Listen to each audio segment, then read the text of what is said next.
अध्यात्म प्रेमी, भगवत भक्ती प्रेमी सुहृदजन हो. या मंचाच्या 5व्या वर्षी, व्याख्यानमालेच्या दृष्टिकोनातून 5व्या वर्षी, आता उल्लेख झाल्याप्रमाणे हे मंच 15 सालापासून कार्यरत आहे. हे 10-11 वर्ष झाली. पण ज्याला आपण विशिष्ट विषय घेऊन वर्षभर ऑनलाईन व्याख्यानमाला म्हणतो, सांस्कृतिक व्यासपीठ म्हणतो, त्याचं हे 5वं वर्ष आहे. थोडं सिंहावलोकन करायचं तर पहिल्या वर्षी आपण मध्ययुगीन आणि अर्वाचीन जे संत आहेत त्यांची संख्या 51 ते 52 होती. त्याच्याबद्दल एक व्याख्यान असा संत सत्पुरुष कार्याचा परिचय आपण पहिल्या वर्षी करून घेतला. दुसरं वर्ष हे मराठीतल्या श्रेष्ठ ग्रंथांचं, धर्मग्रंथांचं होतं आणि त्यातही आपण मराठीतल्या सर्व संप्रदायातल्या प्रमुख धर्मग्रंथांचा परिचय करून घेतला. तिसऱ्या वर्षी जरा आपण व्याप्ती वाढवली आणि महाराष्ट्रातीलच नव्हे तर महाराष्ट्रासह भारतवर्षातील जे अनेक संप्रदाय आहेत त्या अनेक संप्रदायांचा तिसऱ्या वर्षी आपण परिचय करून घेतला. चौथ्या वर्षी हीच व्याप्ती कायम ठेवून आपण महाराष्ट्र आणि भारतवर्ष यामधल्या मध्ययुगीन आणि अर्वाचीन आचार्यांचा परिचय करून घेतला. किती चांगल्या प्रकारे आपला प्रवास झाला बघा. संत आहेत, ग्रंथ आहेत, पंथ आहेत, आचार्य आहेत आणि आता 5व्या वर्षी आपण ज्यांचा परिचय करून घेतो आहोत त्या अभ्यास विषयाचं नाव आहे मराठीतील पंडित कवी. आपल्याला संत कवी परिचित आहेत. संत कवी म्हणजे शाहीर राम जोशी असतील, होनाजी बाळा असतील, सगन भाऊ असतील, हेही परिचित आहेत.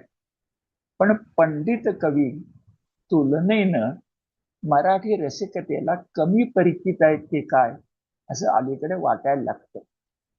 म्हणून मग मंचाच्या कार्यकर्त्यांनी जाणीवपूर्वक यावर्षी विषय निवडला तो म्हणजे मराठीतील पंडित कवी.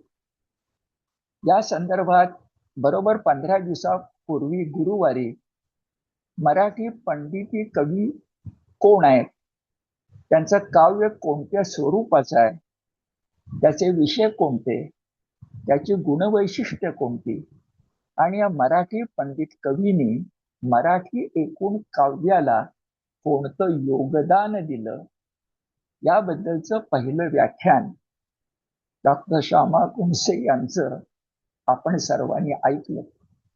आणि आज माझ्यावर जबाबदारी आहे त्या दुसऱ्या व्याख्यानाची.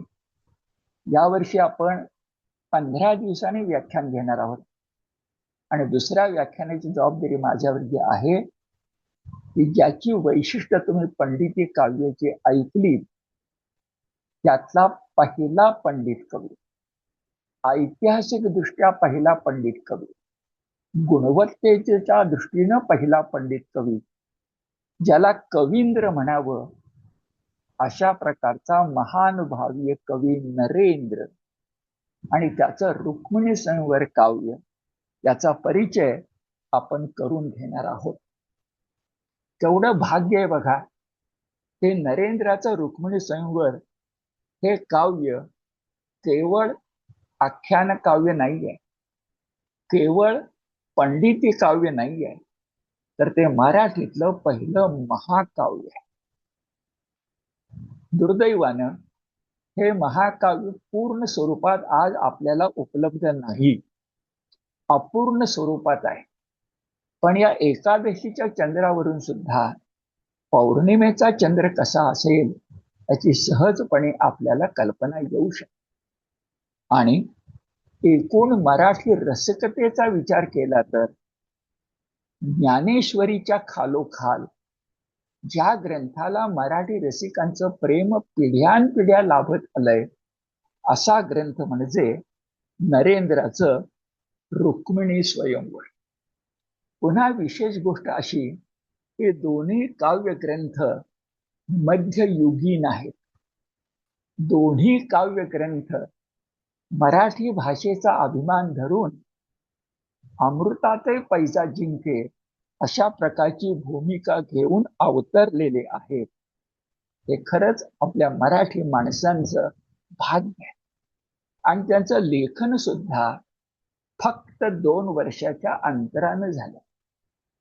ज्ञानेश्वरीचा जन्म इसवी सन 1290, तर नरेंद्राच्या रुक्मिणी स्वयंवराचा जन्म इसवी सन 1292.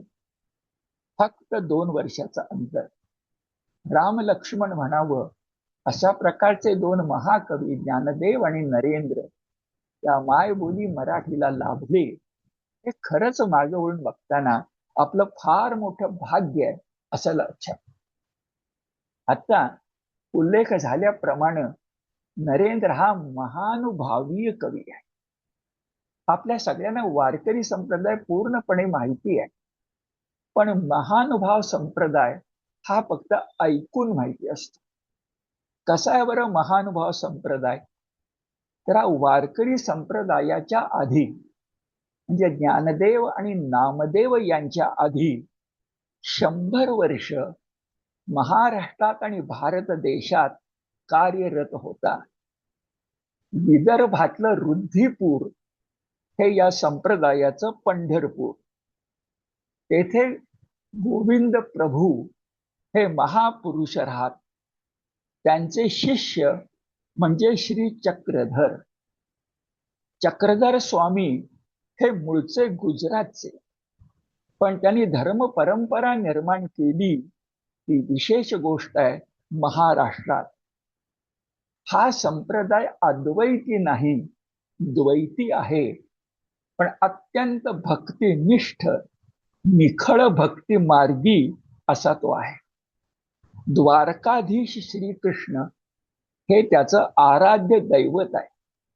आणि वैशिष्ट्य सांगायची तर 12व्या शतकातला हा संप्रदाय जातीभेद न मानणारा, मराठी भाषेला एका बोली भाषेला धर्म भाषेचा दर्जा देणारा, ज्ञानापसी जे पेक्षा ज्ञानापसी प्रेम उत्तम असं म्हणणारा, स्त्रियांनाही मोक्ष मिळवून देणारा आणि साहित्य निर्मितीला आणि त्यातही मराठी भाषेतल्या साहित्य निर्मितीला प्रोत्साहन देणारा, थोडक्यात समता, ममता आणि एकता शिकवणारा, महाराष्ट्रात जन्मून थेट अफगाणिस्तान पर्यंत ज्याचा इतिहास काळामध्ये प्रसार झाला होता, असा एकीकडे ज्ञानवंतांचा आणि दुसरीकडे भक्त श्रेष्ठांचा अद्वितीय संप्रदाय कोण असेल तर नावाप्रमाणे महानुभाव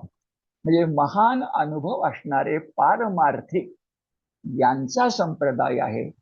आणि त्याच्यातला महाकवी म्हणजे नरेंद्र आहे. म्हणून मगाशी उल्लेख झाला आणि मी उल्लेख करतोय की महानुभावी कवी नरेंद्र. मोठं भाग्य आहे. त्या महानुभाव संप्रदायानं 7 ग्रंथ, काव्य ग्रंथ, सप्तरत्न हे शिरोधार्य मानलेत आणि पारिभाषिक संज्ञा त्यांना आहे 7 ग्रंथ. याच्यातला एक ग्रंथ म्हणजे नरेंद्राचं रुक्मिणी स्वयंवर. पण नरेंद्राचा एक सहकारी आहे आणि तोही मोठा आहे. त्याचं नाव भास्कर भट बोरीकर. या मराठी कवीचे 2 काव्य ग्रंथ या 7 ग्रंथामध्ये आहेत. बोरीकरांच्या ग्रंथांची नावं आहेत शिशुपाल वध आणि उद्धव गीता. पुढचे ग्रंथ नमूद करायचे तर दामोदर पंडितांचं वत्सहरण, नारायण पंडितांचं रुद्धिपूर वर्णन, विश्वनाथ पंडितांचं ज्ञानप्रबोध आणि रवळो व्यास यांचं सह्याद्री वर्णन यासारखं आणि अधिक नरेंद्र हे 7 ग्रंथ असणारे आपल्याला दिसतात. मायबोली मराठीमध्ये अभिजात काव्य निर्माण करणारं हे कवी मंडळ आहे. आणि या कवी मंडळामध्ये तुलना करायची तर भास्कर भट बोरीकरांच्या पेक्षाही काव्यदृष्ट्या नरेंद्र हा अधिक सरस आहे असं आपल्या लक्षामध्ये. हे काव्य आज अपूर्ण मिळालंय, पण त्याचे जे आंतरिक गुण आहेत त्यानं ते महनीयता पावलंय असं लक्षात येईल. ते 7 ग्रंथ म्हणजे मराठी साहित्याच्या आकाशातील सप्तर्षी आहेत. आणि त्या सप्तर्षी मधला ठळक तारा जर कोण असेल तर तो महाकवी नरेंद्र आहे असं आपल्या लक्षात. त्याच्या काव्याबद्दल इतकं गद्यात बोलल्यावर त्याचे शब्द उसने घेऊन आपण पद्यात बोलूया. नरेंद्र म्हणतो कवीचे शब्द कसे असावेत, तर तो नुसतं कवी म्हणत नाही, रसकवी म्हणतो. आणि शब्द वापरतो तया रसकवीचे शब्द चंद्र कळेशी बोले ती ब्रीद ऐकता निगे दोंद क्षीरसागराशी. अर्थ असा, रसकवीचे शब्द हे धवल चांदण्याशी स्पर्धा करणारे असतात.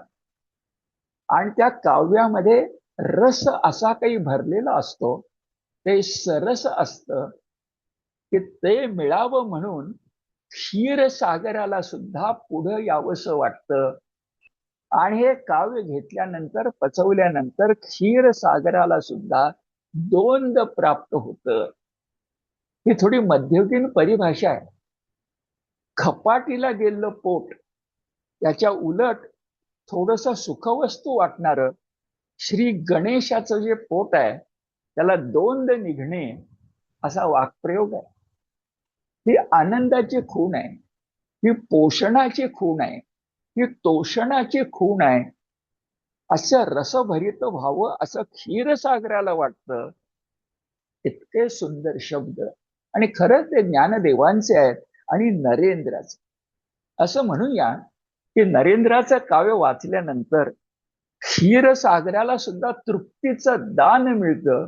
असा काव्यग्रंथ कुठला असेल तर रुक्मिणी स्वयं. ज्याच्याबद्दल इतकं मी भरभरून बोललो, त्या काव्य ग्रंथाची जन्मकथा सुद्धा मोठी विलक्षण आणि रोमांचकारी. नरेंद्र हा महाकवी कुठे राहत होता, तर यादव राजे यांची राजधानी ती म्हणजे देवगिरी. या ठिकाणी तत्कालीन त्या 1290-92च्या दरम्यान जो राजा होता त्याचं नाव आहे महादेव, त्याचं नाव आहे रामदेव राय. हा मोठा कलेचा विद्येचा भोक्ता होता. त्याच्या राज दरबारात राजसभेमध्ये नरेंद्रासह 3 बंधू राजकवी म्हणून मान्यता पावले होते. 3 बंधूंना राजकवीचा मान मिळावा इतका रामदेव राय हा कलेचा विद्येचा संस्कृतीचा भोक्ता होता. हे दुसऱ्या अंगानं बघायचं तर नरेंद्राचा समकालीन असणारी आपली ज्ञानदेव माऊली त्यांच्या ज्ञानेश्वरीमध्ये शेवटच्या अध्यायात अगदी शेवटी ओवी येते की ज्ञानेश्वरी हा ग्रंथ नेवासी या ठिकाणी लिहिला गेला, पण तो यादव राज्यात लिहिला. आणि त्यावेळा यादव राजाबद्दल कौतुक करताना स्वतः ज्ञानदेव म्हणतात तेथ यदुवंश विलासू. यदुवंश श्रीकृष्णाचा पण आणि देवगिरीच्या यादवांचा पण. तेथ यदुवंश विलासू जो सकल कला निवासू न्यायाते पोषितू क्षितिषू. जो राजा न्याय करतो श्रीरामचंद्रू असा उल्लेख खुद्द ज्ञानदेव करतात. आणि त्या राजाच्या दरबारात हे 3 कवी होते. त्यांचा स्पृहणीय अशा प्रकारचा सन्मान सत्कार होत होता. आणि ह्या वातावरणात मूलतः ज्याला प्रज्ञा प्रतिभेचं तरल प्रज्ञा प्रतिभेचं देणं लाभलंय तो नरेंद्र सुखा समाधानानं रमला होता असं आपल्या लक्षात. पण एक प्रसंग घडला. त्याचे 2 थोरले भाऊ राजकवी एकाचं नाव आहे नरसिंह आणि एकाचं नाव थोडं वेगळं आहे साल. या दोघांनी आपापली 2 काव्य राजासमोर सादर केली. एकाच्या काव्याचं नाव आहे रामायण आणि एकाच्या काव्याचं नाव आहे नलोपाख्यान. दोनही मराठीतली सुंदर काव्य राजासमोर ती सादर झाली. आपल्या भावाचे काव्य नरेंद्रालाही आवडलं, पण त्याच्या मनात वेगळा विचार आला. कारण तोपर्यंत तो महानुभाव संप्रदाय, ज्या महानुभाव संप्रदायाचा प्राण आहे द्वारकाधीश श्रीकृष्ण, त्याच्याशिवाय दुसरा कोणीही नाही, एकमेवा द्वितीय, त्या कृष्णाच्या भक्तीनं भरलेला भारलेला नरेंद्र आपल्या भावांच्या काव्याचं कौतुक करताना पण मनातली थोडी खंतही मोकळेपणानं राजासमोर व्यक्त करताना आणि आपल्या भावांनाही ऐकवताना म्हणाला, तुमचे ग्रंथ उत्तम आहेत. त्यावेळेचं सगळं आपल्याकडं सुरक्षित लिखित आहे. महानुभाव्यांच्या गद्य ग्रंथातून महानुभाव्यांनी मराठीला गद्य ग्रंथ आणि पद्य ग्रंथ याचा खजिना अर्पण केलाय. तर त्या गद्य ग्रंथामध्ये तत्कालीन मराठीतले शब्द येतात. नरेंद्र म्हणाला, ऐसा द्वारकेचा राम हाटू वर्णितेती, तरी तुमचे या पापा पुरशरण होते. तुम्ही राम आणि नलराजा याच्यापेक्षाही जर द्वारकेचा श्रीकृष्ण वर्णिला असतात, त्याचा राम हाटू म्हणजे राज दरबार वर्णिला असतात, तर तुमच्या पापाला पुरशरण मिळालं असतं, जे पापाची निवृत्ती झाली असती आणि पुण्याईचा संचय झाला असता. इथं प्रभू रामचंद्र किंवा पुण्यश्लोक नलराजा त्याला कमी ठरवायचं नाहीये, पण ज्याच्यावर आपली उदंड भक्ती असते तो मनाला श्रेष्ठ वाटतोच ना. त्यातून तो म्हणाला की श्रीकृष्णाचं चरित्र वर्णिलं असतं तर दुधात साखर पडती.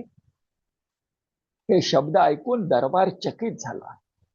राजा तर स्तंभित झाला, पण त्यातून तो सावरला आणि नरेंद्राला म्हणाला, ऐसे असं म्हणता.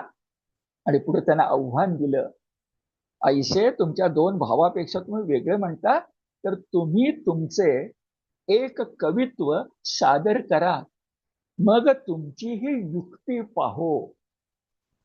तुम्ही एक काव्य रचून दाखवा, मग तुमची युक्ती म्हणजे व्यासंग आणि प्रतिभा ही आपण पारखूया ना. राजा बोलून गेला, पण ते बोल नरेंद्रानं आपल्या काव्य प्रतिभेला मिळालेलं चांगल्या अर्थानं आव्हान आहे असं मानलं. ते त्यानं स्वीकारलं आणि आधीच तो कृष्ण भक्तीत रमला होता. गोविंद प्रभू चक्रधर जे पंचकृष्णातले 2 आहेत, त्यांची ख्याती आपल्या गुरुकडून म्हणजे नागदेवाचार्यांकडून ऐकता झाला होता. मन कृष्ण भक्तीनं भारलं होतं. राजानं आव्हान दिलं. मग पहिला विचार मनात आला की कृष्णाच्या सबंध चरित्रावर महाकाव्य लिहावं का. पण लगेच विचार बदलला आणि मनात आलं की लोकांना अधिक आवडेल, प्रपंच आणि परमार्थाचा समन्वय होईल, तर राम श्रीकृष्ण चरित्रातील कृष्ण रुक्मिणी स्वयंवर काव्य हा एक रोमांचकारी प्रसंगच आपण निवडूया आणि काव्य लेखन करूया. सुहृदजन हो, ताकद काय असते बघा. रुक्मिणी स्वयंवराची माहिती किंवा कथा मूळ भागवतात व्यासांच्या संस्कृत दशमस्कंधात केवळ 18 ते 20 श्लोकात आली आहे. आणि 18 श्लोकातली कथा नरेंद्रानं 1800 ओव्यांच्या मध्ये मांडली. आणि ज्ञानेश्वरीची आठवण होईल इतक्या ताकदीनं 1800 ओव्यांचं काव्य, आख्यान काव्य, एका अर्थानं महाकाव्य घेऊन आपल्या दोन्ही बंधूंच्या बरोबर, त्या तिघांच्यात मोठं प्रेम आहे, कुठे स्पर्धा नाही आहे, ते दरबारात आले. राजाला म्हणाले की तुम्ही सांगितल्याप्रमाणे, आव्हान नव्हे, तुम्ही सांगितल्याप्रमाणे मी काव्य लिहिलंय, वाचून दाखवू का. नरेंद्रानं पोथी उघडली हस्तलेखित आणि काव्य वाचायला सुरुवात केली. मनात मोठा उत्साह होता आणि उल्हास होता. आणि काव्य वाचताना पहिलीच ओवी आली, गणेश वंदनाची ओवी आली, आणि ती अशी होती, उमे शंकराचा कुमरू, की सांगो गणांचा ईश्वरू, तो सेंदुरे सोडंबरू, गोरा मेरू जैसा. शब्द बघा.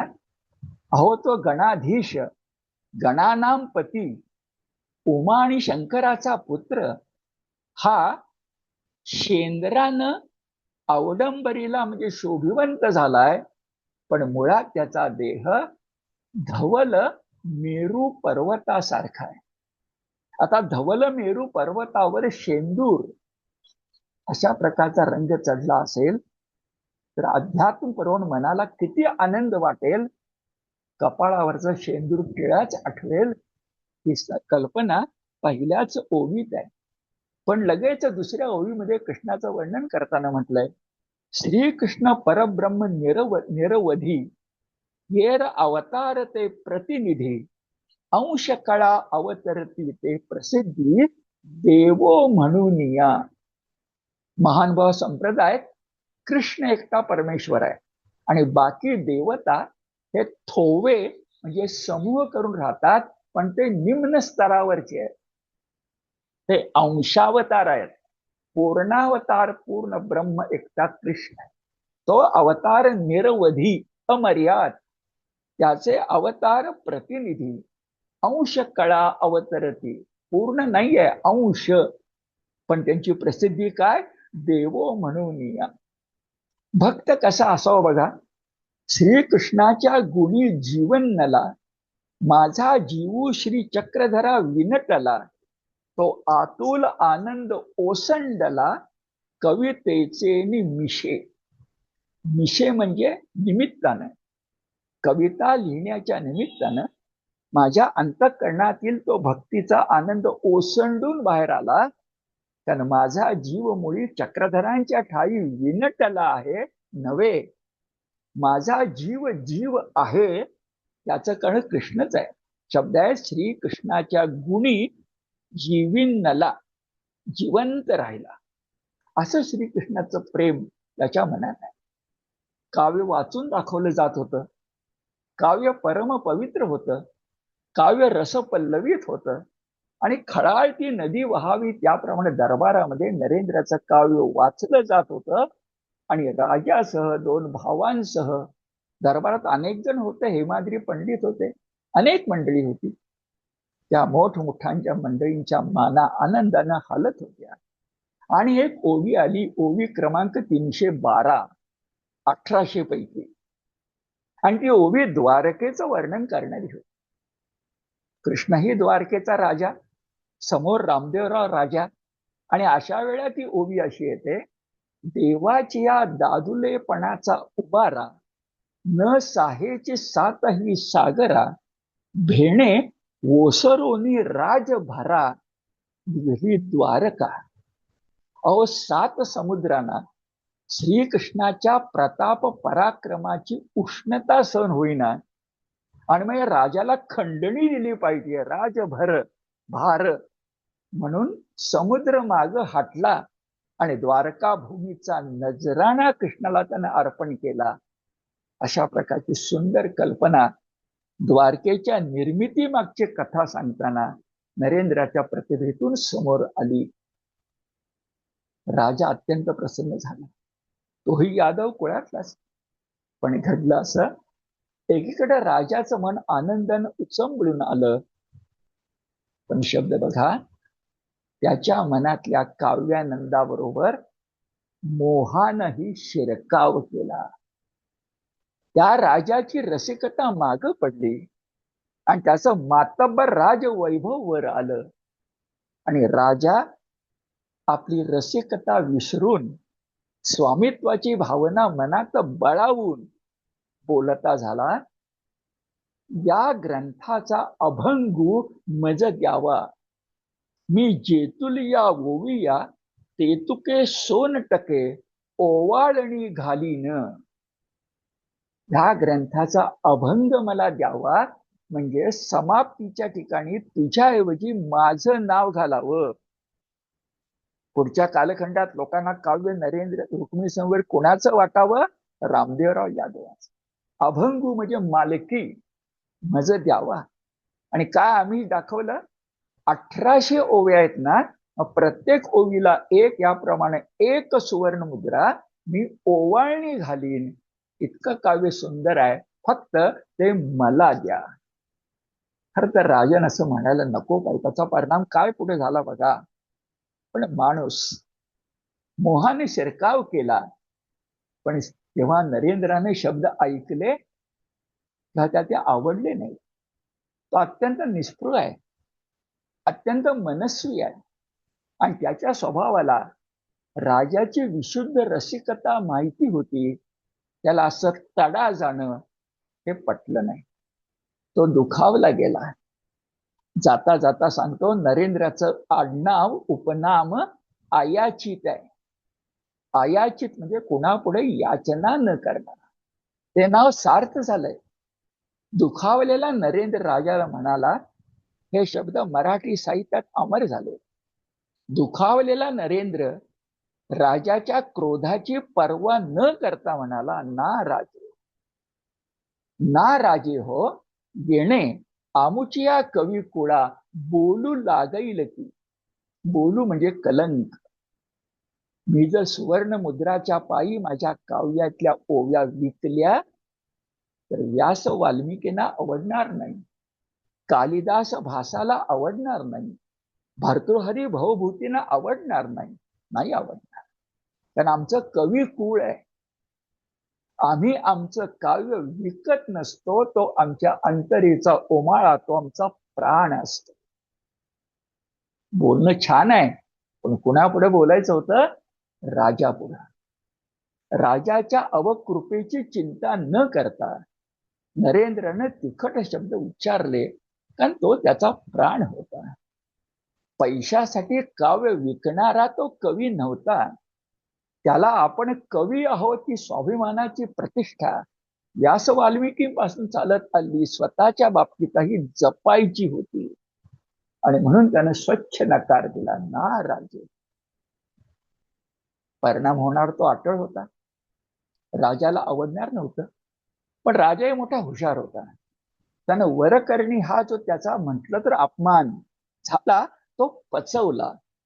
नरेंद्राच्या स्वाभिमानाला विरोध केला नाही, पण मोठ्या हुशारीनं, चतुराईनं तो नरेंद्राला म्हणाला, ठीक आहे, तुझं नाव राहू दे, पण हा एवढा छान काव्य ग्रंथ माझ्या दरबारात आमच्या दप्तरी राहू दे ना, आपण त्याचा सन्मान करू. मग हा ग्रंथ आमच्या दप्तरी फक्त राहू दे, आम्ही तो सांभाळू. राजाच्या या मखमली शब्दामागचा कुटील हेतू काय आहे हा नरेंद्रने ताडला. ग्रंथ द्यावा लागेल की काय, मग आपण बोललो ते काय. मग नरेंद्राने प्रसंगावधान राखलं. त्यांनाही चतुराईनं उत्तर द्यायचं ठरवलं, आणि तो म्हणाला, ठीक आहे, हा ग्रंथ तुमच्या दप्तरात ठेवायला देतो. पण काय झालं, ग्रंथ मी तुम्हाला वाचून दाखवला ना, वाचताना माझ्या लक्षात आलं की ग्रंथामध्ये काही अशुद्धी आहे, त्या काढल्या पाहिजे. आणि असा परिष्कृत केलेला ग्रंथ मी तुम्हाला आणून देतो, तो तुमच्या दप्तरात ठेवा. हे शब्दही महानुभाव साहित्यात नमूद आहे, ते असे आहेत, हा ग्रंथ अशोधी म्हणजे अशुद्ध, हा ग्रंथ अशोधी, तरी याचे शोधन करू, मग आपुला दप्तरी ठेवावा. राजाला नाही म्हणता आलं नाही. दुपार संध्याकाळची वेळ असेल, त्या दिवशी तो ग्रंथ घेऊन नरेंद्र घरी आला. दोन्ही भाऊ घरी आले. त्याच्याने विचार करत होते, उद्या काय घडेल. उद्या राजाला ग्रंथ द्यावा लागेल, आजच्या रात्री तो संशोधन करावं लागेल, आणि ग्रंथ दिला की संपला. मग बघा, तिन्ही भाऊ किती एकमेकाशी एकजीव आहे. तिन्ही भावांनी मिळून, त्या कालखंडात छपाई नव्हती, नक्कल करून काव्य घ्यायचं, बोरूच्या साह्यानं, शाईच्या साह्यानं, भुर्जपत्रावर प्रत्येक भावानं सुट्या सुट्या 300 ओव्या निवडल्या, बाजूला केल्या पहिल्यापासून. 300 ओव्या एकानं, पुढच्या 300 ओव्या एकानं, पुढच्या 300 ओव्या एकानं, असंच दोनदा करायचं. 900 दोन्ही 1800. म्हणून त्यांनी अख्खी रात्र जागून प्रत्येकानं 300 ओव्या लिहिल्या. तेवढ्याच लिहिणं शक्य झालं. ग्रंथ 900 ओव्यांनी नक्कलला गेला. 900 ओव्या नक्कल करायच्या राहिल्या. कथेचा संदर्भ सांगायचा तर विप्र सुदैव हातामध्ये रुक्मिणीची प्रेमपत्रिका घेऊन द्वारकेच्या वेशीवर उभा आहे. इथपर्यंत कथा प्रसंग आला आणि उजाडलं. सकाळी राजसेवक आले आणि नरेंद्राचा 1800 ओव्यांचा काव्यग्रंथ हिसकावून देऊन परत गेले. तिन्ही बंधू राजाला विरोध करू शकत नव्हते. पण या विचित्र आणि विपरीत घटनेचा नरेंद्राच्या हळुवार आणि कोमल कवी मनावर गंभीर परिणाम झाला.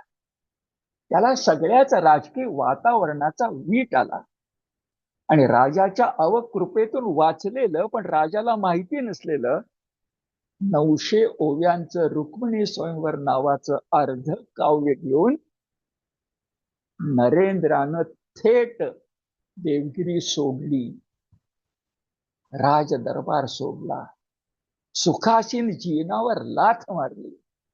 कवी कोळा बोलू लागेल की मान्य नाही म्हणून हा स्वतंत्र स्वयंभू स्वयंप्रकाशी कविराज देवगिरी सोडून बाहेर पडला आणि थेट महानुभाव संप्रदायातली नागदेवाचार्य होते भटोबास, ते राहत होते परभणी जिल्ह्यातील पाथरी तालुक्यातील निंब गावी. तिथं आला. सगळी हकीकत सांगितली. आचार्यांच्या पायी नतमस्तक झाला आणि स्पष्टपणे म्हणाला, मला त्याचा वीट आलाय, मी परत जाणार नाही. त्याच्या आधी तो अनेकदा नागदेवाचार्यांना भेटला होता. पारिभाषिक शब्द ऐकायचं तर त्याला श्रवण घडलं होतं. कृष्णचरित्र मनी मानसी ठसलं होतं. महानुभाव कवींची कृष्णभक्ती रोमामध्ये बिंबली होती. तो महानुभाव झालाच होता, फक्त राजकवी होता. आता राजकवी महाकवी महासन्यासी झाला.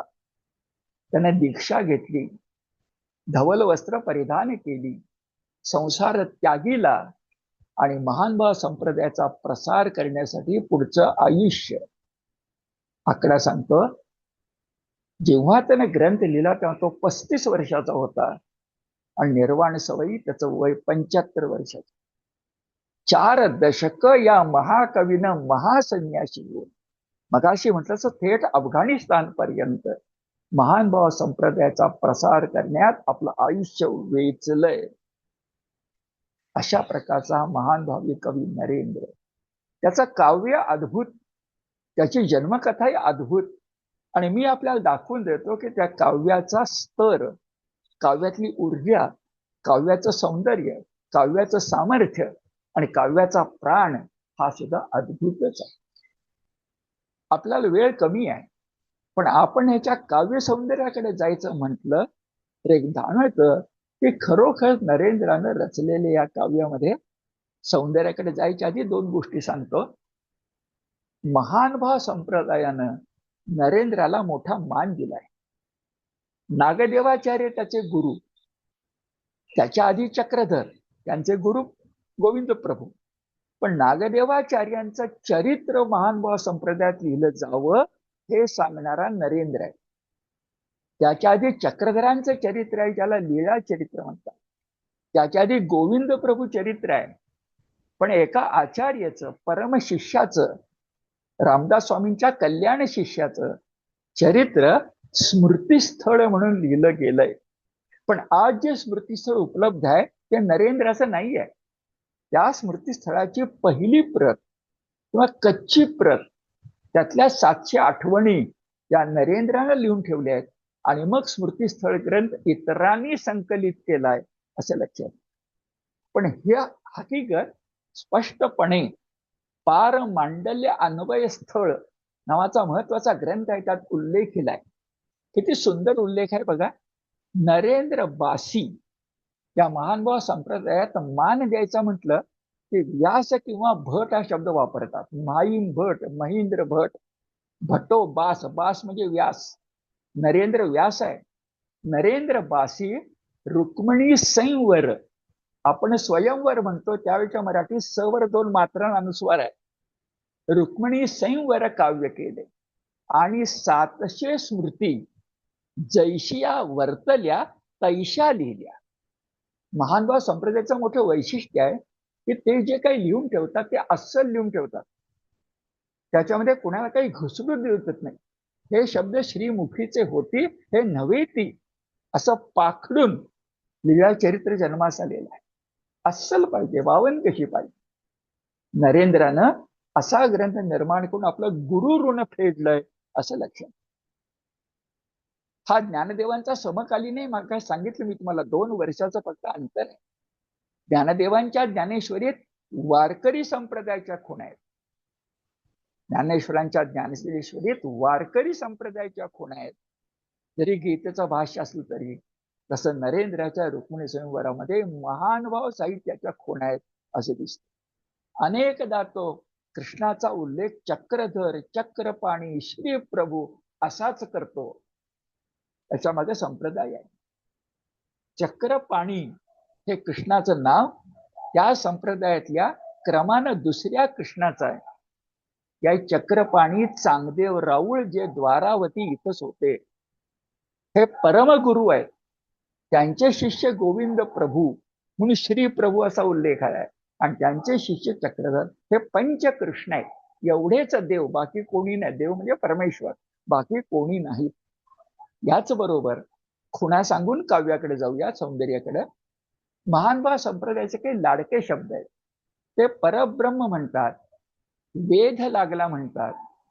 चक्रधरांचा व्यक्तिमत्व वेदवंती असं म्हणतात, अनुसरण म्हणतात, लीळामृत म्हणतात. असे काही पारिभाषिक शब्द रुक्मिणी संवरामध्ये हटकून येतात. नरेंद्रानं अन्य परंपरेप्रमाणे कृष्णाला आणि शारदेला प्रथम वंदन केलंय, पण ते वंदन करताना सुद्धा त्यानं महानुभाव संप्रदायाची जी भूमिका आहे ती गणपती आणि शारदा झाली तरी चक्रधरांपेक्षा कमी. देवता, परमेश्वर नव्हे, हा जाता जाता उल्लेख केलेला दिसतोच. लक्ष्मीचा उल्लेख सुद्धा रुक्मिणीपेक्षा कमी अशा भाषेमध्ये करताना लक्षात येणं गेलं. म्हणून गणेश असेल, शारदा असेल, लक्ष्मी असेल, हे देवता थोव्यामधले देव आहेत, देवता आहेत, परमेश्वर नव्हे. अशा काही खाणाखुणा रसिकांना, अभ्यासकांना, भक्तांना या ग्रंथामध्ये जाणवून जातात. पण मी सुरुवातीला म्हटल्याप्रमाणे मराठी पंडिती कवी ज्याने मुख्यतः आख्यान काव्य लिहिले, रुक्मिणी संवर आपल्याला आख्यान काव्य म्हणूनच माहिती आहे. पंडिती काव्य तर ते आहेच आहे, पण मुख्य मुद्दा मी सांगतो, सौंदर्यातल्या ओव्यांचं सौंदर्य दाखवण्याच्या पूर्वी ते लक्षात घ्या. हे काव्य फक्त आख्यान काव्य नाही, अपूर्ण आहे. आणि आख्यान काव्य नाही, हे फक्त पंडिती काव्य नाही, तर हे महाकाव्य आहे असं आपल्या लक्षामध्ये येईल. महाकाव्य म्हटलं की संस्कृत साहित्यामध्ये संस्कृत महाकाव्य आहेत ना. कालिदासाचा रघुवंश आहे, माघाचं शिशुपाल वध आहे, श्री हर्षाचं नैषध चरित आहे. पंचमहाकाव्य संस्कृत मधली मोठी प्रसिद्ध आहे. त्यांनी जरा थोडस आपल्याला एक तांत्रिक वाटतं, पण महाकाव्याची काही लक्षणं सांगितली. ती लक्षणं सांगून पुन्हा उदाहरणं सांगण्यापेक्षा मी एकत्र सांगतो की नरेंद्राचं आख्यान काव्य आहे, पण या काव्यामध्ये महाकाव्याच्या खाणाखुणा ओतप्रोत भरलेल्या दिसतात. फरक इतकाच की महाकाव्यामध्ये विभाग असतात, त्याला सर्ग असं म्हणतात. आणि महाकाव्य संस्कृत मधलं हे अक्षरगण वृत्तांनी वृत्त योजना असतं. इथं विभागणी नाही, सरळ आहे. आणि ओवी छंद आहे, छंद आहे, मात्रा वृत्त नव्हे, अक्षर गणवृत्त नव्हे. पौराणिक थाट आहे, का नरेंद्र लिहायचं होतं देवगिरीच्या यादव राजासाठी आणि मराठी माणसांसाठी. महाराष्ट्रीय असावे आणि मराठीतच लिहावे हा चक्रधरांचा आग्रह होता. म्हणून मराठी ओवी छंद जो ज्ञानदेवांचा, फक्त 2 वर्षाचा अंतर, माझा मराठाची बोलू कौतुक आहे, या ओवी छंदामध्ये काव्य आहे. पण महाकाव्याची लक्षणं बघा. या काव्याचा नायक पूर्णावतारी श्रीकृष्णासारखा लीला लाघवी पुरुषोत्तम आहे. या काव्यात रुक्मिणीसारखी रूप गुण सुंदर नायिका आहे. तिच्या परिवारामध्ये कला चतुर सख्या आणि दूतिका आहेत. किन्नरासारखा रम्य अद्भुत आणि नृत्य गान निपुण असा भाट आहे. चारण आहे. सुदेवासारखा, विप्र सुदेवासारखा सुसंस्कृत प्रीती दूत आहे. रुक्मी आणि अप्रत्यक्ष शिशुपाल यासारखी खल पात्र आहेत. आणि महाकाव्यात निसर्ग वर्णन असावंच लागतं. मग सायंकाल असेल, रात्र असेल, चंद्रोदय असेल, शीतगृह असेल, वन उपवने असतील, त्याची सुरेख वर्णन आहेत. आणि मुख्यतः शृंगाराचे 2 प्रकार आहेत. त्यातला विप्रलंब शृंगार म्हणजे विरह व्याकुळता. विप्रलंब शृंगाराचा प्रकर्ष साधणारी गुणालंकारानं नटलेली काव्यधारा ही या ठिकाणी, त्याला एक रीती आहे, नाव देतात गौडी रीती आहे. तसं वैदर्भी रीती आहे. गौडी ही गंभीर असते, वैदर्भी ललित कोमल असते. तर त्या वैदर्भी रीतीमध्ये काव्यातली रीती आहे. नरेंद्राचं काव्य नटलेलं दिसतं. आणि सगळ्यात महत्वाचं, या काव्याच्या माग श्रीकृष्ण भक्तीचा जीवनाला संपन्न करणारा परम हेतू आहे. भारतीय मनाला आणि मराठी मनाला नवरस जरी असले तर त्याचा पाया भक्तिरस ब्रह्मरस नसेल, चैन पडत नाही, इलाज नाही त्याला काय. ते सगळं महाकाव्य रचना ही नरेंद्रने आपल्या डोळ्यासमोर घेऊन केलेली आपल्याला दिसते. फक्त पौराणिक थाट आहे, अत्यशंका आहे. खरं सांगू, नरेंद्र असा महाकवी आहे की त्याच्यापाशी व्यासंग आहे, त्याच्यापाशी रसिकता आहे, त्याच्यापाशी कल्पनाशक्ती आहे. आणि या त्रिवेणीनं कृष्णाची वाक्पूजा बांधायची ही त्याची मनीषा आहे. आणि अशातून आपल्याला रुक्मिणी संयुगासारखं काव्य दिसतं. तो सहजपणे लिहितो, पण त्यात परमार्थाचा उन्मेष असतो. तो म्हणतो, अहो कृष्णाचं वर्णन कसं करू? कृष्णाचं वर्णन करताना वेदही मौन पाळतात, शास्त्रे सुद्धा परमार्थ नगरीच्या वेशीवर अडखळतात. काय सुरेख शब्द आहे. वेदही मौन पाळतात, शास्त्रे सुद्धा परमार्थ नगरीच्या वेशीवर अडखळतात. तर माझी माय बोली मराठी सक्षम ठरेल का? पण जिच्यात भक्ती रस आहे तिला या जगामध्ये अशक्य काहीच नाही. मला तर जाणवतं, नरेंद्राच्या काव्यातली एक एक ओवी वाचायला लागली ना की नरेंद्राच्या हृदयातला सागराला आलेली लाटांची भरती आहे की काय, असं एक एक ओवीतून दिसू लागतं. पुन्हा वेळीची मर्यादा ठेवून श्रीकृष्णाचं वर्णन फक्त 4 ओव्यात आणि रुक्मिणीचं वर्णन फक्त 4 ओव्यात वानगी म्हणून या आपल्या समोर ठेवतो. त्या काव्याचा आस्वाद सुद्धा आपण मन हळवार करून चकोर तलगे घ्या, अशी सकल संत विचार मंचाच्या आपल्यासारख्या जाणकार श्रोत्यांना मी मनपूर्वक विनंती करतो. कसा आहे बरं भगवान श्रीकृष्ण. त्या 4 ओव्या सुद्धा किती छान आहेत बघा.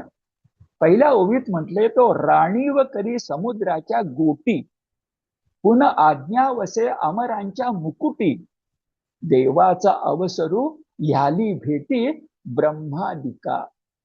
अर्थ असा, अहो त्या श्रीकृष्णाची राणीव म्हणजे राज्य, समुद्राच्या गोटी म्हणजे आवारात आहे. हेच अद्भुत नाही का? राजाची राजधानी कुठे असते? सामान्यपणे किल्ल्याच्या शिखरावर, देवगिरी, रायगड, उंच ठिकाणी, भूमीवर. पण या चक्रवर्ती राजधानी समुद्रात आहे. राणी व जयाची समुद्राच्या गोटी, गोट म्हणजे आवार, परिवार. पून आज्ञावसे अमरांच्या किरीटी. किरीट म्हणजे मस्तक, मस्तक किरीट. राजे नव्हे देव सुद्धा ज्याची आज्ञा मानतात. समुद्रातला राजा, स्वर्गातले देव त्याची आज्ञा मानतात. आणि ब्रह्मादिकासह देवांना जर त्याची भेट घ्यायची असेल तर अवसर मिळत नाही. देवांचा अवसरू न लाती भेटी ब्रह्मादिका. इतका तो भक्त कल्याणात व्यस्त आहे. दुसऱ्या ओळीमध्ये म्हटलंय, डोळ्यासमोर कृष्णाच्या सगळ्या बालपणीच्या लीला आहेत. कसं बघा, देवाचे दादुलेपण सांगो किती. दादल्या शब्दाचा अर्थ नवरा असा आहे, पण खरा अर्थ स्वामी असा आहे. देवाचे दादुलेपण जे सामर्थ्य किती सांगू. श्रीकृष्णे काळ गिळला असिके. श्रीकृष्णानं काळ म्हणजे कालिया नाग संपूर्ण गिळून टाकला, म्हणजे पायाखाली रगडला काळ. आणि महाकाळ बांधिला पाशिके. आणि महाकाळ म्हणजे मृत्यू, तो साध्या दोरीनं बांधला. काय म्हणत असेल, दामोदर.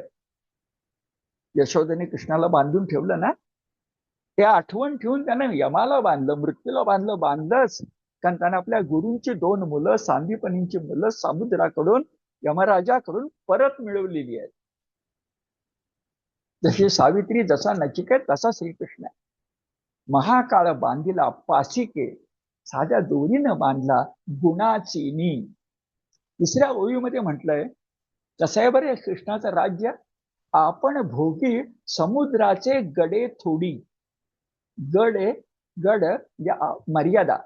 तो स्वतः समुद्राच्या मर्यादेत राहतो, पण पुनराय ओळगती सपन्न कोडी.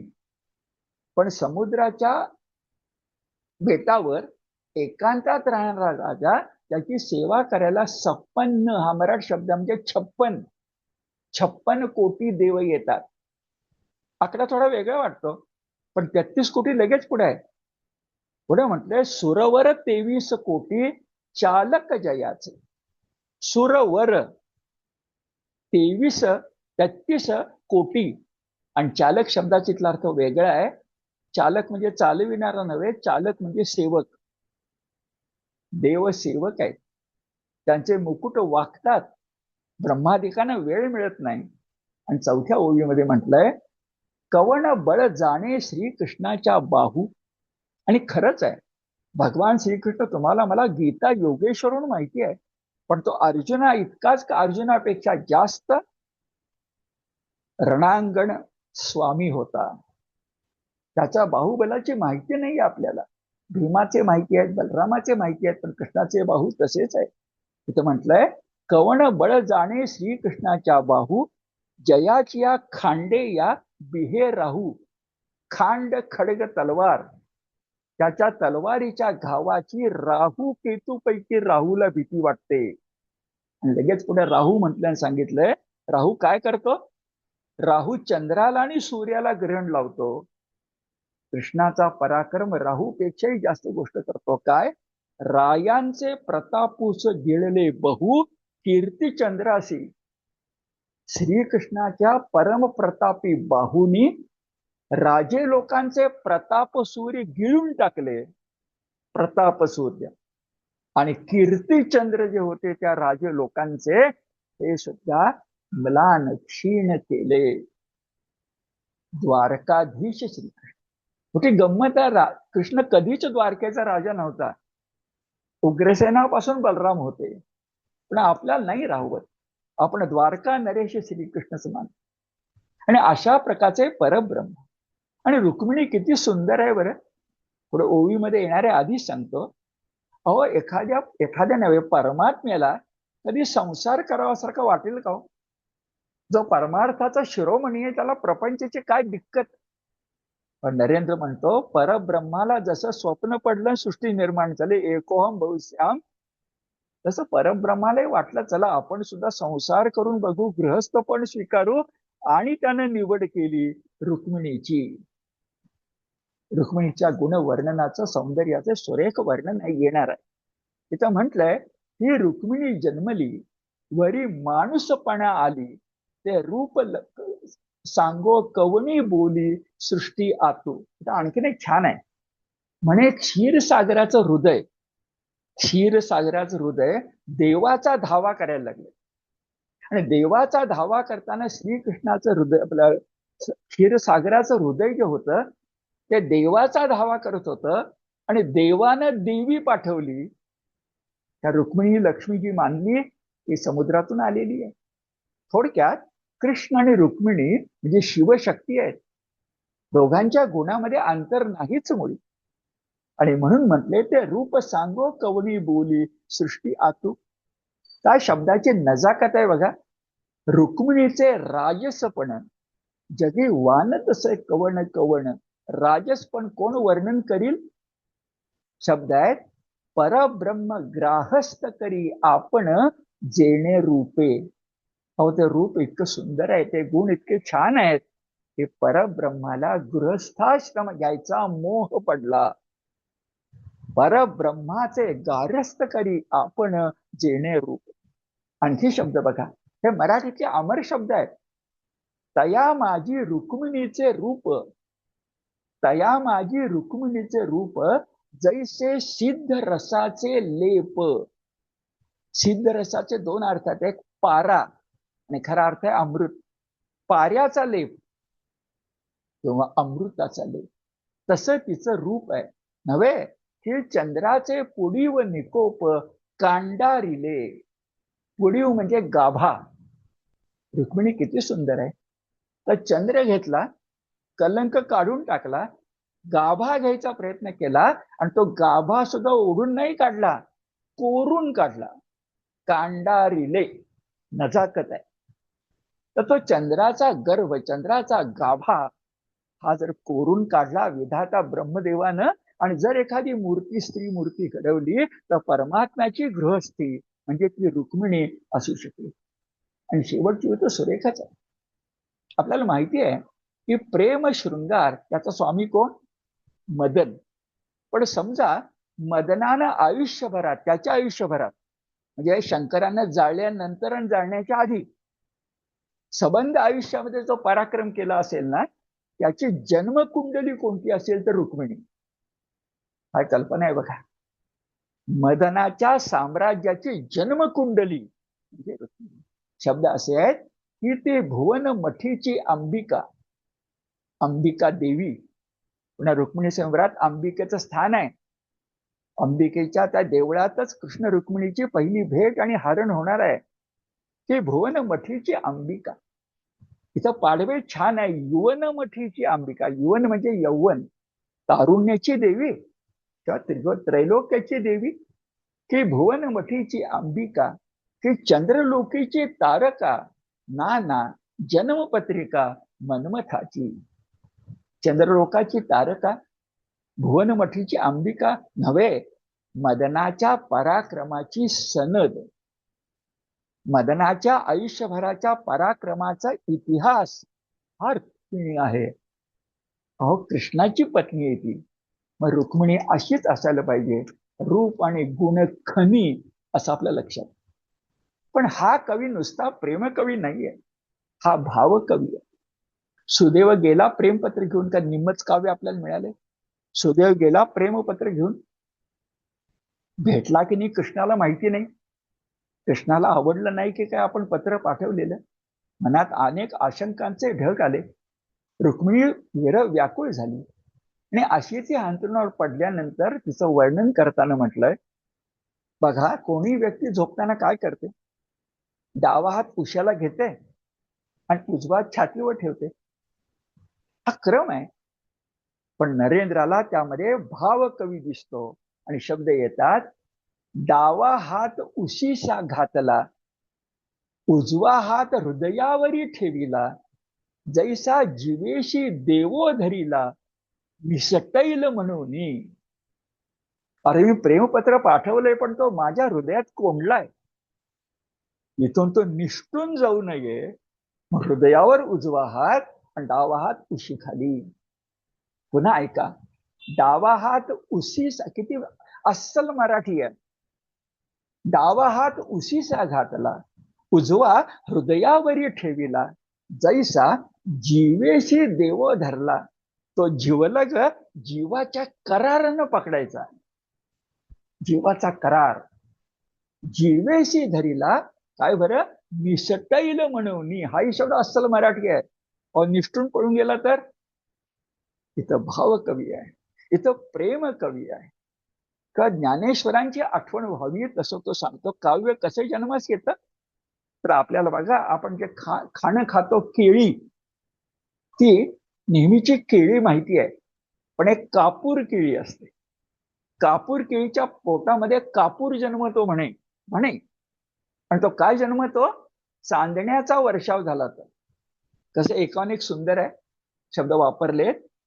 कथारूपी कथारूपी कापूर केळीच्या पोटावर उन्मेष म्हणजे आंतरिक स्फूर्ती या चांदण्याचा वर्षाव झाला तर. नीट ऐका, आंतरिक स्फूर्तीचा म्हणजे उन्मेषाच्या चांदण्याचा वर्षाव झाला तर कथारूपी कापूर केळीच्या पोटात सिद्धांत रूप कापूर जन्मास येतो, असं नरेंद्र म्हणतो. तो सिद्धांत असतो ना, अहम ब्रह्मास्मी, त्याला देवापुढच्या कापुराचीच उपमा प्रतिमा द्यायला पाहिजे. तो निघून गेला की निघून गेला. परब्रह्म तत्व तसंच असतं, साधनेनच ते पकडता येतं, याचं विरून जातं हवेवर. सिद्धांत कापूर हे शब्द फक्त ज्ञानदेवाला सुचावेत आणि नरेंद्राला सुचावेत. तो एखाद्या व्यक्तीचा केवढा गुण टिपतो बघा. रुक्मिणीचे वडील राजा भीमक यांची काय योग्यता हो. खरं तर त्यांनी रुक्मिणी आपला वडील मुलगा त्याचं ऐकायचं ठरवलं. कृष्णानं हरण केलं म्हणून त्यांना जावई मिळाला, रुक्मिणीचं हरण केलं म्हणून. पण त्या भीमकाचं कौतुक करता नरेंद्र मात्र त्याला भक्त बनवतो आणि शब्द वापरतो, हे चराचर जयाच्या उदरी तो मुरारी पूजिला स्वये करी, तया भीमकाची थोरी कवण वर्णे. अहो, ज्याच्या पोटात चराचर मावत तो मुरारी श्रीकृष्ण सगुण ज्यानं आपल्या हातानं पूजला, त्या भीमकाची थोरवी काय सांगावी. तेव्हा नरेंद्राला मी पहिला कवी म्हणतो, त्याची एकच खूण सांगतो. मराठीत कुणाला प्रश्न विचारला की रुक्मिणी स्वयंवर सगळ्यात चांगलं कुणाचं, एकच उत्तर येतं, एकनाथांचं रुक्मिणी स्वयंवर. अत्यंत लोकप्रिय. साम्राज्याचं रुक्मिणी स्वयंवर आहे, नरेंद्राचं आहे, पण लोकांना प्रिय आहे रुक्मिणी स्वयंवर एकनाथांचं. त्या एकनाथांना, 16व्या शतकातल्या एकनाथांना नरेंद्रनं अनेक प्रकारचा वारसा दिलाय. एक वारसा सांगतो. एकनाथांच्या काव्याची जादू कुठे आहे बरं, तर शिशुपाल हा रुक्मी हा कृष्णाची निंदा करतो. हा काय गवळी आहे, त्याच्या आई वडिलांचा पत्ता नाही, वगैरे वगैरे. या रुक्मीच्या तोंडातली जी निंदा आहे ती इतकी कौशल्याने नाथाने केली आहे रूपकाच्या साह्यानं. ते निंदे माझी स्तुती होत. वरकरणी निंदा आहे, वरकरणी निंदा आहे, आत मात्र स्तुती आहे. ही कल्पना नाथांच्या आधी 16व्या शतकाच्या आधी 13व्या शतकात नरेंद्राच्या काव्यात 300 वर्ष आधी. हा वाईट काही नाही. नरेंद्राकडनं नाथाने घेतला कमीपणा पण नाही. अरे तो आमचा वारसा आहे. पण निंदे माझी स्तुती ही जी व्याजोक्ती आहे, या महाकवीनं प्रथम आणली मराठीमध्ये रुक्मिणी स्वयंवराच्या रूपानं, असं लक्षात. शेवट करताना माझ्या शब्दांच्या पेक्षा काही अभ्यासकांचे शब्द मी तुमच्या समोर ठेवले तर ते अधिक उचित होईल. नरेंद्र या पंडित कवीच्या, पहिल्या पंडित कवीच्या, ऐतिहासिक दृष्ट्या आणि गुणात्मक दृष्ट्या पहिल्या पंडित कवीच्या सामर्थ्याची तुम्हाला कल्पना आहे. पहिले अभ्यासक आहेत के ना वाटवे. हे मागच्या पिढीमधले संस्कृत साहित्याचे प्रचंड मोठे अभ्यास. त्यांनी संस्कृत मधलं पंचमहाकाव्य त्याच्यावर मराठीत लिहिलं. त्या आज सुद्धा मराठीच्या पंडिती काव्यावर सगळ्यात चांगलं पुस्तक कुणाचं असेल तर केना वाटव्यांचं प्राचीन मराठी पंडिती काव्य. आपला वर्षभर प्रवास त्याच्यावर आहे. प्राचीन मराठी पंडिती काव्य, लेखक केना वाटवे. संस्कृतचे मोठे अभ्यासक. महाकाव्य पूर्णपणे त्यांना माहिती आहे. आणि म्हणून ते आपल्याला सांगतात शब्द असे, नरेंद्र हा निश्चितपणे, एक मिनिट हा,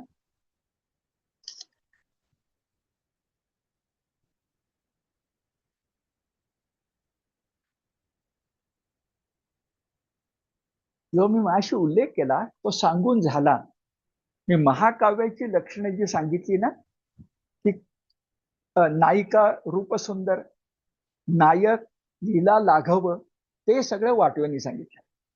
म्हणजे वाटवे काय म्हणतात, तर ओवी छंदाचा अपवाद सोडला तर मराठीतलं पहिलं प्रेम महाकाव्य नरेंद्राचं आहे. म्हणजे केना वाटवेचा लेखन 4 अभ्यासक आहेत. केना वाटवेंच्या नंतर मागच्याच पिढीतले एक मोठे अभ्यासक, यांची पुस्तकं वाचून आम्ही, म्हणजे माझी पिढी MA झाली आहे, ते प्राध्यापक श्री जोग. श्री जोगांचा गाजलेला ग्रंथ म्हणजे मराठी वाङ्मयाभिरुचीचे विहंगमावलोकन. अभिरुची, काव्य उथळ नसलं पाहिजे. तर ते म्हणतात नरेंद्राचं काव्य अगदी कालिदासासारखं हो. जेव्हा रुक्मिणी आणि कृष्णाचं वर्णन करायचं तेव्हा ते आपले माता पिता आहेत, हे न विसरता रूपाचं वर्णन करायचं. कालिदास हेच करतो. पार्वती परमेश्वर, नरेंद्र तसाच आहे. म्हणून सदभिरुचीचा आदर्श असं जोगाने त्याबद्दल म्हणतो. जोगांचे शब्द असे, लेखनात शब्दाची कोमलता, कल्पनांची मधुरता, रसांचा ओलावा, प्रस्तुत आणि अप्रस्तुत विवेक आणि उचित प्रमाणबद्धता हे गुण असणारा पंडिती कवीमध्ये, नाही तर काही पंडिती कवी वेगळे आहेत, पण पंडिती कवीमध्ये सदभिरुचीचा, अभिरुची, अभिजात आदर्श कोण असेल तर नरेंद्र. हे शिफारस पत्र प्राध्यापक श्री जोग यांचं. नरेंद्राबरोबर मी आता बोलताना अनेकदा उल्लेख केला तो ज्ञानेश्वरांचा, पण खरा उल्लेख करायला पाहिजे तो नरेंद्र बऱ्याच काळानं 16व्या आणि 17व्या शतकाच्या सीमा रेषेवर झालेला नाथांचा नातू, मराठीमध्ये महाभारत आणणारा मुक्तेश्वर, तोही पंडित कवीच आहे. आपल्या मालिकेत तो येणार आहे. त्या मुक्तेश्वराची आणि नरेंद्राची तुलना करायचा विचार डॉक्टर राचिम ढेरे यांच्या मनात, आणि फार सुरेख तऱ्हेने ते मांडतात की नरेंद्र आपापल्या ठिकाणी हिमालयाचे शिखर आहे, कैलास, आणि नरेंद्रासारखा मुक्तेश्वर सुद्धा एक वेगळे शिखर आहे, कांचनगंगा. दोन्ही शिखर आहेत हिमालयाची. दोघांची तुलना करून कुणाला कमी जास्त म्हणायचं नाही, पण शब्द बघा, नरेंद्र आहे 13व्या शतकातला, मुक्तेश्वर आहे 16-17 शतकाच्या सीमारेषेवरचा. पण तुलनाच करायची, ढेरेंचे शब्द उद्धृत करतो, कलाकवी मुक्तेश्वर हा व्यास आणि वाल्मिकी यांच्या जातीचा महाकवी आहे, म्हणजे आर्ष महाकवी आहे. तर नरेंद्र हा कवी कुलगुरु कालिदास. फरक आहे बघा, व्यास वाल्मिकी वेगळे, कालिदास भास वेगळे. आर्ष कवी मुक्तेश्वर आणि कवी कुलगुरु कालिदासाचा विदग्ध वारसा, परिणत प्रज्ञ, चोखंदळ, विचक्षण, विदग्ध वारसा सांगणारा कवी. मुक्तेश्वराला उत्कट भव्यतेचं वेड आहे, तर नरेंद्राला तरल कोमलतेचं आकर्षण आहे. पुढे म्हटलंय, नरेंद्राच्या प्रतिभेचं स्वरूप थुई थुई उठणाऱ्या एखाद्या कारंज्यासारखं. हे कारंज काव्यात आहे, त्याचं नाव आहे धारा दामोदर. थुई थुई उडणाऱ्या आणि रंगीबेरंगी दिसणाऱ्या कारंज्यासारखा आहे, धारा दामोदर सारखा आहे. तर मुक्तेश्वराची प्रतिभा कैलासाहून निघालेली आणि पाताळाचा वेध घेत चाललेली, धर्तीवर कोसळणारी प्रपाती गंगा असावी त्यासारखं. दोन्ही महाकवी, पण जात कुळी वेगळी, आणि दोघांचंही रसिकतेला आकर्षण आहे. रामायण महाभारताचंही आहे आणि रघुवंशाचंही आहे. हे लक्षात घेतलं की कवी कुलगुरु कालिदासाचा वारसा हे आपले ज्ञानेश्वर आहेत, पण ते कवीश्वर आहेत. डॉक्टर राशम वाळिंब यांनी त्यांच्या काव्याकडं धर्मग्रंथ म्हणून न बघता काव्यग्रंथ म्हणून बघितलंय. ज्ञानेश्वरीतील विदग्ध रसवृत्ती आणि ज्ञानेश्वरी काव्येश्वरी आहे हे आपल्याला पटवून देते. ज्ञानेश्वर महाकवी, मुक्तेश्वर महाकवी आणि ज्ञानेश्वरांचा समकालीन नरेंद्रही महाकवी. आणखी अभिप्राय सांगून आपण थांबूया. तेही मराठी साहित्याचे मोठे अभ्यासक आहेत. जसे केना वाटवे, जसे आधी सांगितलं आपण राश्री जोग, जसे डॉक्टर राजूम ढेरे, तसं मोठं नाव म्हणजे ज्यांनी भागवत धर्मच मराठीत आणला, डॉक्टर श्रंदा पेंडसे. डॉक्टर पेंडशांचे शब्द वाचून दाखवतो, मी जास्त बोलायला नको.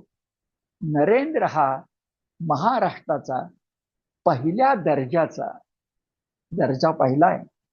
नरेंद्र हा महाराष्ट्राचा पहिल्या दर्जाचा अत्यंत प्रतिभा संपन्न पहिला महाकवी आणि प्रेम कवी आहे. ही पेन्शनची भर आहे. अत्यंत प्रतिभा संपन्न पहिल्या दर्जाचा पहिला महाकवी आणि प्रेम कवी नरेंद्र आहे. याबद्दल सर्व रसिकांचं एकमत आहे. मीही शेवटी म्हणतो, हे विचार मंचावर आज पहिला पंडित कवी तुम्हाला मांडताना मला जो कवींद्र आहे त्या नरेंद्र किंवा नरेंद्राबद्दल बोलायचं भाग्य मिळालं. खरंच मी अतिशय आनंदी आहे की नरेंद्र कवींद्र त्याचं अप्रतिम रुक्मिणी स्वयंवर काव्य, शिंपल्यात समुद्र पण यथाशक्ती यथामती आणि यथासमय मी तुमच्यासमोर मांडू शकलो, त्याचा मला आनंद आहे. मी पुन्हा सगळ्यांनी विनंती करतो, याच पद्धतीनं दर 15 दिवसांनी येणाऱ्या गुरुवारी सबंध महाराष्ट्रामधले पंडिती काव्यावर अप्रतिम बोलू शकणारे अभ्यासक आपण एकत्र करायचा प्रयत्न केला आहे. कारण विचार मंचाचे 5वं वर्ष आहे आणि त्यामध्ये जर आपल्या दृष्टिकोनातून या 5व्या वर्षाला जरा जास्त महत्व आहे. सगळ्या पंडित कवींच्या बद्दल अत्यंत मोठे अभ्यासक आपापली वाक्पूजा करतील. आपण सुद्धा समक्ष ऑनलाईन हजर राहा. फक्त नंतर येणाऱ्या व्हिडिओवर अवलंबून राहू नका अशी कळकळीची विनंती करतो. व्हिडिओ नंतर प्रत्यक्ष ऑनलाईन आपण हजर राहणं हे फार महत्वाचं आहे. त्या विनंतीबरोबर आपल्या सगळ्यांना मनपूर्वक धन्यवाद देतो आणि थांबतो. श्री कृष्णार्पणमस्तु.